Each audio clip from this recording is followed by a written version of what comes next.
Muchos asocian el trauma con un suceso insuperable que nos marca de por vida. ¿Pero sabían que también un trauma representa una oportunidad? Bienvenidos a un nuevo video de Sinapsis. El día de hoy hablaremos de cómo se reflejan las dos caras del trauma psicológico en los personajes de Demon Slayer. Para empezar, un poco de contexto muy general de la trama para quienes no hayan visto este anime previamente. Desde la primera temporada conocemos al protagonista Tanjiro Kamado. Su padre era vendedor de carbón. Él era el mayor de 6 hermanos y su vida cambia repentinamente cuando un día nevado, al regresar de trabajar, descubre a toda su familia brutalmente asesinada a excepción de una de sus hermanas menores, Nezuko. Mientras Tanjiro va en busca de ayuda con su hermana sobre su espalda, vemos cómo ella se convierte lentamente en un demonio sediento de carne humana. A partir de ahí, la serie nos va mostrando este mundo, un mundo donde existen demonios y cazadores de demonios. Ahora, dentro de los cazadores de demonios hay cazadores novatos y cazadores expertos, mejor conocidos como pilares. Y de la misma forma, dentro de los demonios también hay rangos, demonios novatos o demonios de menor rango llamados lunas menguantes y demonios de alto rango llamados lunas superiores o crecientes.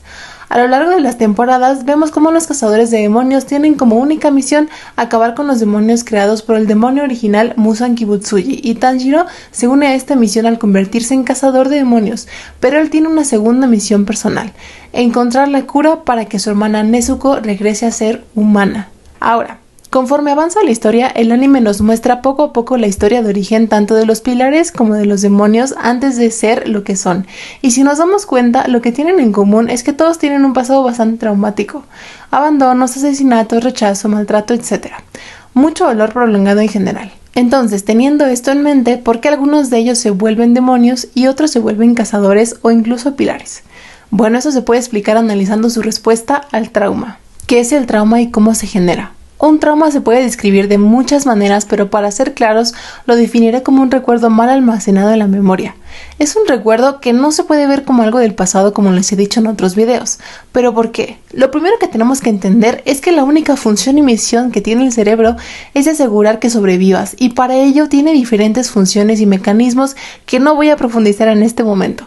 Pero el que sí es importante conocer para entender esto es uno de esos mecanismos, el mecanismo de lucha y huida, el cual es activado por tu sistema nervioso y podemos reconocerlo cuando nos sentimos llenos de adrenalina ante un peligro. El cuerpo se prepara para pelear o para huir, pero todo con la intención de lograr ponernos a salvo. Esto es importante porque hasta que la mente y el cuerpo no percibe que estamos en un lugar seguro y a salvo, esta carga de adrenalina no disminuirá y tu sistema nervioso no se relajará. Esto es importante tomarlo en cuenta porque justamente no solo basta con vivir una situación que se puede percibir como peligrosa para que se genere un trauma, puesto que el trauma se genera cuando esa respuesta de lucha y huida no se pudo llevar a cabo, es decir, no pudimos sentirnos a salvo nuevamente. Lo complejo del trauma es que como no te pudiste poner a salvo en su momento, como les mencioné anteriormente, tu cuerpo sigue activo, en alerta, buscando cómo ponerte a salvo para que sobrevivas, pero debido a que estar en este estado de alerta no es sostenible para el cerebro por periodos prolongados, es decir, días o incluso años, este encuentra maneras de sobrellevar este estado de hiperalerta constante de otras maneras. Una de estas maneras es disociando y fragmentando el evento traumático en partes, convirtiéndolo de ser una memoria coherente con un principio y un final a una memoria fragmentada sin pies ni cabeza. Esto lo hace con la intención de que no recordemos las partes más dolorosas de lo que vivimos y así poder seguir con nuestra vida. Que el hecho de que no recuerdes lo que te pasó no quiere decir que no vivas las secuelas. El trauma no vive en la mente, vive en el cuerpo, porque el trauma está compuesto de sensaciones corporales, no de historias coherentes.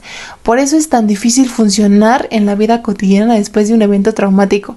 Todo lo relacionado al trauma regresa, pensamientos, sensaciones, imágenes, excepto el origen, y eso se vuelve abrumador porque todo lo que piensas y sientes, todo tu mundo interno deja de tener sentido. Vivir en este estado con memorias incoherentes y fragmentadas se le conoce como modo sobrevivencia, y es aquí donde vemos las dos caras del trauma: vivir a pesar del trauma o convertirse en el trauma. Para esta comparación solo hablaré de los pilares y demonios más conocidos en la serie y de las cuales hay más información. Tomioka, Himejima, Sanemi, Obanai y Tokito. Hay mucho que decir sobre las historias de estos pilares que sí podría profundizar de manera individual en otros videos, pero para no alargar mucho este análisis, lo que se puede decir es que todos pasaron por diversos momentos traumáticos, tales como pérdidas múltiples de personas a las que amaban, injusticias, ver a otras personas morir, también conocido como trauma vicario, o sacrificar a las personas que amas para proteger a otras personas que también amas, o incluso estar expuestos a situaciones de alto riesgo y tener que hacer lo que sea necesario para huir.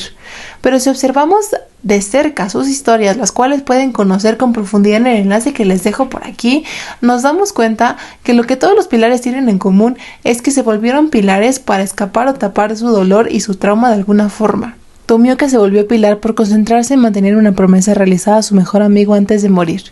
Himejima se concentró en potenciar su facilidad por proteger, mostrando más fortaleza que dolor a los demás al convertirse en pilar, pero se nota que sufre por dentro al siempre tener el semblante triste. Sanemi direccionó la ira que sentía hacia sí mismo por haberse visto obligado a matar a su madre para proteger a su hermano al convertirse en pilar y así concentrar su ira en algo externo y aceptable. Obanai se volvió pilar para quitarse la culpa de aparentemente haber causado la muerte de toda su familia al intentar sobrevivir.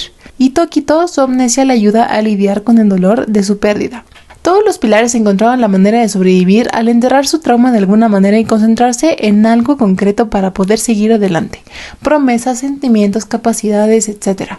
Lo cual los hace aparentemente más funcionales. Y digo aparentemente por una razón. Al final explicaré por qué. Ahora hablemos de los demonios. Al igual que los pilares, los 6 lunas superiores, Daki, Hyutaro, Hyoko, Hantengu, Akasa, Doma y Kokushibo, tienen un pasado bastante traumático. Uno peores que otros que los hacen más vulnerables al trauma, tales como pobreza extrema, abandono, maltrato crónico, traición, rechazo, pérdida súbita e inesperada de vínculos significativos, entre muchos otros. Pero al contrario de los pilares, lo que tienen todas las lunas superiores en común es que no buscaron tapar, escapar o transformar su dolor y su trauma de alguna forma, sino que se convirtieron en su trauma, se volvieron su dolor. Hyutaro vivió bajo el juramento de vengarse de cualquiera que tuviera una mejor vida de la que él tuvo y lo consumió el enojo y el dolor, mientras que Daki no dejó nunca su papel de niña que deseaba ser protegida por su hermano mayor. A Hyoko siempre le habían atraído los cadáveres, desde pesos muertos hasta sus propios padres, y se convirtió en un demonio a que hacía esculturas con cadáveres. Hantengu siempre alegaba que sus manos con mente propia eran las que cometían todos sus crímenes y se terminó convirtiendo en un demonio que se podía fragmentar para protegerse del verdadero miedo que siente por el descontrol de su cuerpo, escondiéndose en su cuerpo mismo. En otras palabras, desde humano se podía notar un desorden mental y terminó exponenciando su desorden mental al convertirse en demonio. Akasa no tenía más por qué vivir ni nada que proteger después de perder a las personas que les importaban, así que como demonio se dedicó a demostrar su ira peleando y demostrando esa ira todo el tiempo. Doma desde niño estuvo disociado de sus emociones al punto que no sintió nada después de perder de manera trágica a sus padres, y una vez demonio notamos su actitud inocente, irónica y hasta un tanto infantil, dando a pensar que se quedó mentalmente en esa época. Y Kokushibo vivió queriendo superar a su hermano toda su vida y vive como demonio en torno a ese complejo, llevándolo a siempre mejorar y mantener su superioridad en el puesto de primera luna creciente. Ahora, esto no quiere decir que la respuesta de los pilares al dolor fue mejor que la de los demonios, ni viceversa. Esto lo único que demuestra es que todos tuvieron modos de afrontamiento distintos e hicieron lo que pudieran para sobrevivir con las herramientas que tenían, solamente que el modo de afrontamiento de los pilares parecía más adaptativo porque los llevaba a ser medianamente más funcionales y aceptados que los demonios. Pero eso no los exenta de cargar un gran dolor en su interior que no pueden ocultar por más que lo intenten. En otras palabras, la verdadera diferencia entre pilares y demonios es que los demonios muestran explícitamente su dolor y viven en función de él, y los pilares no son del todo conscientes de su dolor porque encontraron otro propósito en el cual concentrarse, pero su dolor se refleja enteramente en su cuerpo. Si se fijan, algunos parecen todo el tiempo que están en alerta, otros parecen planos afectivamente, otros su comportamiento y su afecto no son compatibles, y otros realmente es difícil saber qué sienten o qué piensan. Las dos caras del trauma son distintas maneras de reflejar el modo de sobrevivencia, y tanto pilares como demonios necesitarían sanar para realmente transformarse y procesar su trauma. Pero eso es un proceso totalmente diferente. Para finalizar, los dejo con una pregunta. Basado en cómo tú has enfrentado los momentos difíciles y posiblemente traumáticos en tu vida y vivieras en el universo de Demon Slayer, ¿te convertirías en pilar o en luna superior? Esto es todo por el video de hoy. Recuerda darle like, comentar y suscríbete. Espero que te haya gustado. Nos vemos en el próximo video.